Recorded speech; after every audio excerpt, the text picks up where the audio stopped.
এই শাড়ীযোৰ কেনেকুৱাকৈ বনাইছোঁ সেইটোৱে আজি আমি শিকিম। নমস্কাৰ বন্ধুসকল, মই ৰিম্পি আপোনালোক সকলোকে স্বাগতম জনাইছোঁ মোৰ চেনেল ৰিম্পিশ্বাণ্ডৱৰ্কলৈ আৰু লগতে মোৰ ফেচবুক পেজ ৰিম্পি দাসলৈ। যিসকলে মোক ইউটিউবত চাই আছে আপোনালোকে মোৰ চেনেলটো ছাবস্ক্ৰাইব কৰি দিব বুলি আশা কৰিছোঁ আৰু লগতে যিসকলে মোক ফেচবুকত চাই আছে আপোনালোকে মোৰ পেজটো ফ'ল' কৰি দিব। তেন্তে বলক আজিৰ ভিডিঅ'টো আৰম্ভ কৰোঁ। আজিৰ ভিডিঅ'টোত মই আপোনালোকৰ বাবে ধুনীয়া এটা ডিজাইনাৰ শাড়ী কেনেকুৱাকৈ বনাব পাৰি খুব কম খৰচত বা কম বাজেটত তাৰ ওপৰত মই ভিডিঅ'টো আগবঢ়াই দি আছোঁ। আশা কৰোঁ আপোনালোকৰ এই ভিডিঅ'টো চাই ভাল লাগিব। তেন্তে বলক আজিৰ ভিডিঅ'টো আৰম্ভ কৰোঁ। এই শাড়ীটো বনাবৰ বাবে মই satin কাপোৰ 5.5 মিটাৰ লৈছোঁ।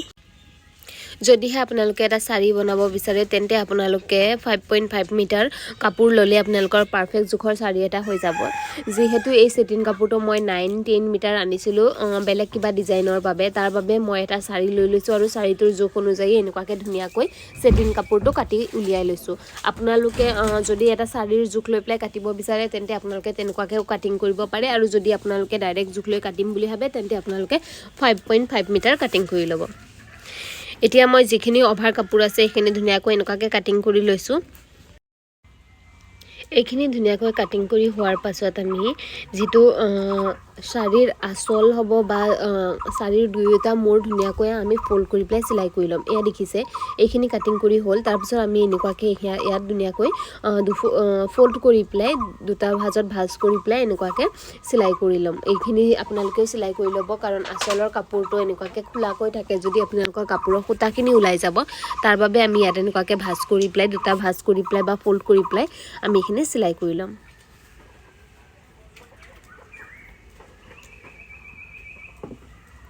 এয়া দেখিছে এনেকুৱাকৈ আপোনালোকে ধুনীয়াকৈ চিলাই কৰি ল'ব। আঁচলটো বা শাড়ীৰ দুটা মূৰটো এনেকুৱাকৈ ধুনীয়াকৈ চিলাই কৰি ল'ব।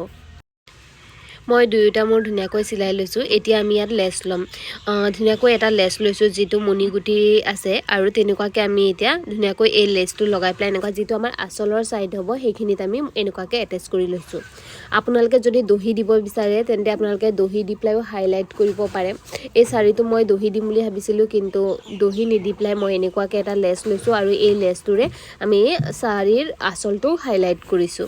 আপোনালোকেও এনেকুৱাকৈ লেছ ব্যৱহাৰ কৰিব পাৰে, যদি আপোনালোকে দহি দিব বিচাৰে দহিও দিব পাৰে।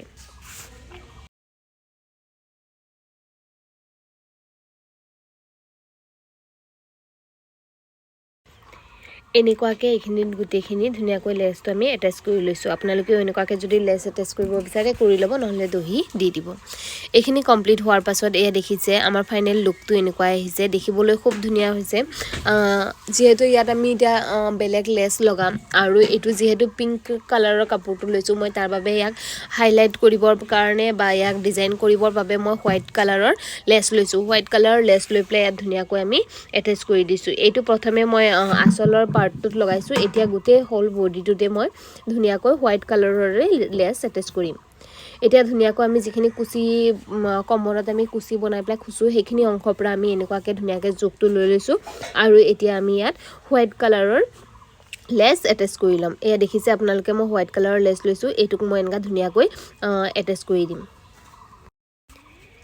এইটো এটা পিংক কালাৰৰ satin কাপোৰ হয় যিটো মই শাড়ী বনাই আছোঁ, তাৰ বাবে মই ইয়াত হোৱাইট কালাৰৰ লেছ দিছোঁ। যদি আপোনালোকে বেলেগ কিবা কালাৰ দিব বিচাৰে তেন্তে আপোনালোকে বেলেগ কিবা কালাৰ দি পেলাইও ধুনীয়াকৈ ডিজাইনটো কৰিব পাৰে।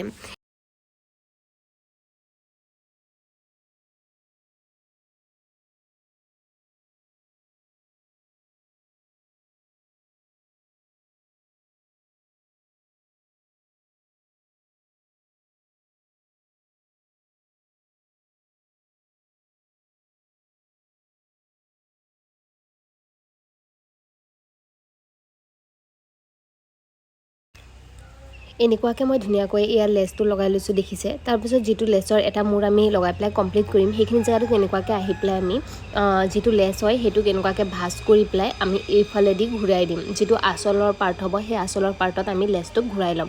মই এইখিনি কেনেকুৱাকৈ কৰিছোঁ সেইটো আপোনালোকে চাই ল'ব আৰু আপোনালোকেও এবাৰ ট্ৰাই কৰি চাব। খুব ইজি আৰু খুব কম সময়ৰ ভিতৰতে আপোনালোকে খুব ধুনীয়া এটা ডিজাইনাৰ শাড়ী বনাই ল'ব পাৰিব।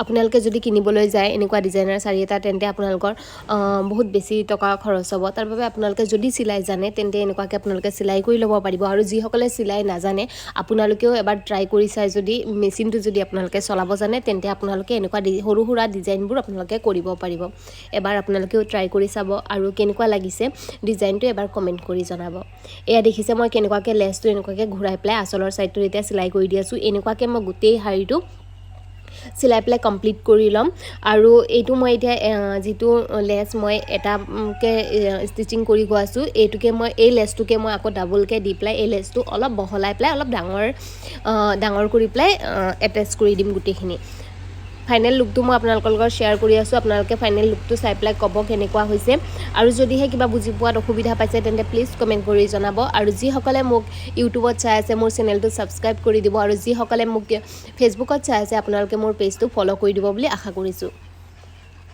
এয়া দেখিছে মই প্ৰথমে এটা লেছ লগাই লৈছিলো তাৰ ওপৰত মই সাইডতে এনেকুৱাকৈ আকৌ এটা লেছ ৰাখি প্লাই মই এনেকুৱাকৈ এটাচ কৰি দি আছো তেতিয়া আমাৰ শাড়ীৰ লেছটো যেটো বৰ্ডাৰ বা লেছটো হেতু অলপ ডাঙৰ হ'ব আৰু দেখিবলৈ ধুনিয়া হ'ব তাৰ বাবে মই এনেকুৱাকৈ দুভাজ কৰি প্লাই দি আছো আপোনালোকে যদি এটাই দিব বিচাৰে তেন্তে আপোনালোকে এভাজ কৰি প্লাই দিব পাৰে আৰু যদি আপোনালোকে এনেকুৱাকৈ দুটা ভাজত দিব বিচাৰে তেন্তে দিলে দেখিবলৈ ধুনিয়া হ'ব কাপোৰযোৰ এয়া দেখিছে মই এনেকুৱাকৈ গোটেই শাড়ীটোত লগাই প্লাই ষ্টিচিং কৰি প্লাই কমপ্লিট কৰি লম আৰু এতিয়া মই আপোনালোকক ফাইনেল লুকটো দেখুৱাই দিম আৰু ফাইনেল লুকটো কেনেকুৱা হৈছে প্লিজ কমেন্ট কৰি জনাব